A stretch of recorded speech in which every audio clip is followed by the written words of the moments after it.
আসসালামু আলাইকুম রাহমাতুল্লাহি ওয়া বারাকাতুহু।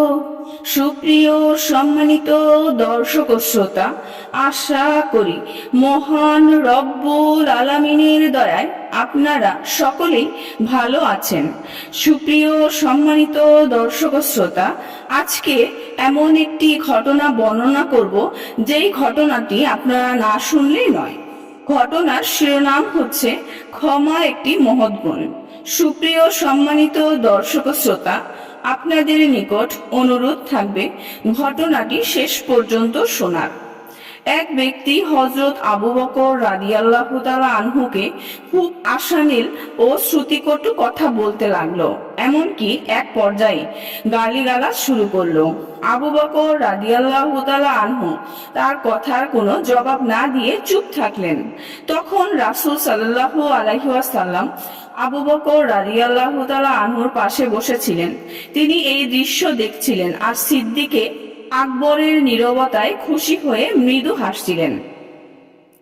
কিন্তু এক পর্যায়ে লোকটি সীমা ছাড়িয়ে গেলে আবু বকর রাদিয়াল্লাহু তাআলা আনহু ধৈর্যের বাঁধ ভেঙে গেল। তিনি আর নিজেকে নিয়ন্ত্রণ করতে পারলেন না, লোকটির কথার জবাব দিলেন। কিন্তু এই দৃশ্য রাসূল সাল্লাল্লাহু আলাইহি ওয়াসাল্লামের ভালো লাগলো না। এটা দেখে রাসূল সাল্লাল্লাহু আলাইহি ওয়াসাল্লাম অসন্তুষ্টি প্রকাশ করলেন, এমনকি সেখান থেকে উঠে চলে এলেন। হযরত আবু বকর রাদিয়াল্লাহু তাআলা আনহু বুঝতে পারলেন যে আমার জবাব দেয়া রাসূল সাল্লাল্লাহু আলাইহি ওয়াসাল্লাম পছন্দ করেননি। তিনি সাথে সাথে রাসূলের দরবারে ছুটে এলেন, বললেন, হে আল্লাহর রাসূল, ওই ব্যক্তি আমাকে গালমন্দ করেছিল। আমি নীরবে শুনেছিলাম, আপনিও ওখানে বসেছিলেন, কিন্তু আমি একটু জবাব দিতেই আপনি উঠে চলে এলেন, অসন্তুষ্ট হলেন। এর কারণ কি?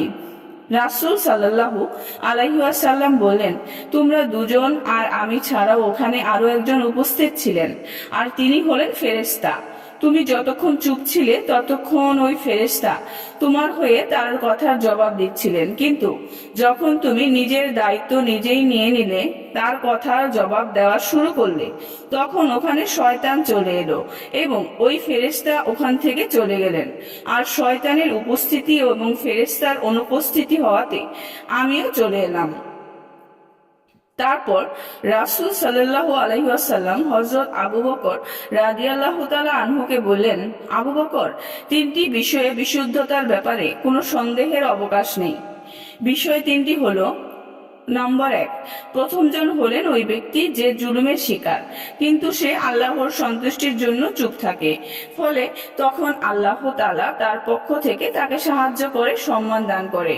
2 নম্বর, দ্বিতীয়জন ওই ব্যক্তি যে দান করে এবং তার উদ্দেশ্য তার হয় আত্মীয়তার সম্পর্ক রক্ষা করা, তখন আল্লাহ তাআলা তার এই দানের বরকতে তার সম্পদ আরো অধিক পরিমাণে বাড়িয়ে দেন। 3 নম্বর, তৃতীয়জন ওই ব্যক্তি যে সম্পদ বৃদ্ধির লক্ষ্যে কারোর সামনে ভিক্ষার হাত বাড়ায়, আল্লাহ তাআলা ওই ব্যক্তির সম্পদ আরো কমিয়ে দেন। সুপ্রিয় সম্মানিত দর্শক ও শ্রোতা, আজকের ঘটনাটি এই পর্যন্তই।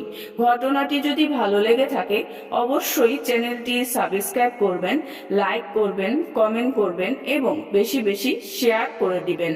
সবাই ভালো থাকবেন। আল্লাহ হাফেজ।